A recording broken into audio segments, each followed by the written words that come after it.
ഭൂമിയിൽ ജീവിക്കുന്ന ആളുകളെ ബഹിരാകാശം എപ്പോഴും കൗതുകപ്പെടുത്താറുണ്ട്. ചന്ദ്രനിലേക്കും അതിനപ്പുറത്തേക്കും ബഹിരാകാശ പേടകങ്ങൾ അയച്ചുകൊണ്ട് ശാസ്ത്രജ്ഞർ സമീപ വർഷങ്ങളിൽ പുരോഗതി കൈവരിച്ചിട്ടുമുണ്ട്.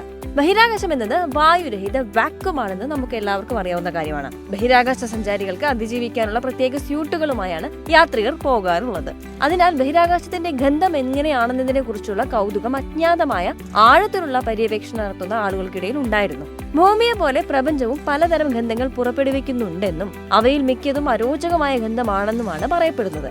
പതിറ്റാണ്ടുകളായി നടന്ന വിവിധ ബഹിരാകാശ പര്യവേക്ഷണങ്ങളെ ഉദ്ധരിച്ച space.com ഒരിക്കലും അവസാനിക്കാത്ത ഈ പ്രപഞ്ചത്തിന്റെ എല്ലാ കോണുകളിൽ നിന്നും പ്രപഞ്ചം വിവിധ തരത്തിലുള്ള ഗന്ധങ്ങൾ പുറപ്പെടുവിക്കുന്നുണ്ടെന്നും പൊതുവെ അവ അരോചകമായാണ് കണ്ടെത്തിയിട്ടുള്ളതെന്നും പറയുന്നു.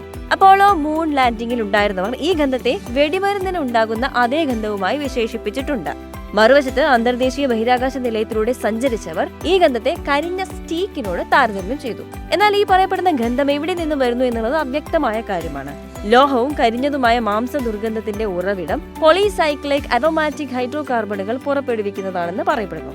കെമിക്കലി ഒന്നിലധികം അരോമാറ്റിക് വളയങ്ങൾ ചേർന്ന ജൈവ സംയുക്തങ്ങളുടെ ഒരു വിഭാഗമാണ് പോളിസൈക്ലിക് അരോമാറ്റിക് ഹൈഡ്രോകാർബൺ. ഭൂമിയിലെ കരിഞ്ഞ ഭക്ഷണങ്ങളിൽ ഉണ്ടാകാറുള്ള ഗന്ധം ബഹിരാകാശത്ത് പതിവായി സംഭവിക്കുന്ന ഒരു പ്രതിഭാസത്തിൽ നിന്നുള്ളതാണെന്ന് space.com ചില ശാസ്ത്രജ്ഞരെ ഉദ്ധരിച്ചു പറഞ്ഞു. ബഹിരാകാശ യാത്രികർ ബഹിരാകാശ യാത്രയിലായിരിക്കുമ്പോൾ ഓക്സിജന്റെ ഒറ്റ ആറ്റത്തിന്, അതായത് ഒരു അണുവിന് അവരുടെ സ്പേസ് സ്യൂട്ടിൽ പറ്റി നിൽക്കാൻ കഴിയുമെന്നും അവർ എയർലോക്കിലേക്ക് പ്രവേശിക്കുമ്പോൾ മോളിക്യുലാർ ഓക്സിജനുമായി ചേർന്ന് പൊളിച്ച ലോഹഗന്ധം പുറപ്പെടുവിക്കാൻ സാധിക്കുമെന്നും ചില ശാസ്ത്രജ്ഞർ പറയുന്നു. ബഹിരാകാശ നടത്തത്തിന് ശേഷം ഹെൽമറ്റ് നീക്കം ചെയ്ത ചില ബഹിരാകാശ സഞ്ചാരികൾ പറയുന്നത് അന്തരീക്ഷത്തിലുണ്ടാകുന്ന ഓസോണിന് കൈപ്പേറിയതും പുകയുള്ളതും റമ്മും റാസ്ബെറിയും ചേർന്നുള്ള ഗന്ധമാണ് അനുഭവപ്പെട്ടത് എന്നാണ്.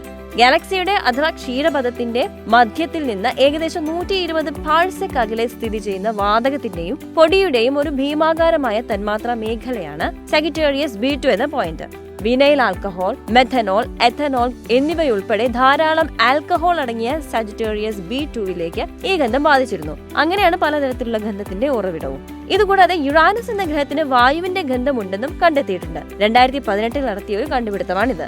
ചീഞ്ഞ മുട്ടകളുടെയും മനുഷ്യ വിസർജനത്തിന്റെയും ഗന്ധം സൃഷ്ടിക്കുന്ന സംയുക്തമാണ് സൂര്യന്റെ മുകളിലെ അന്തരീക്ഷത്തിൽ നിന്നുള്ള 7ാമത്തെ ഈ ഗ്രഹത്തിലുള്ളതെന്നാണ് കണ്ടെത്തിയിരിക്കുന്നത്.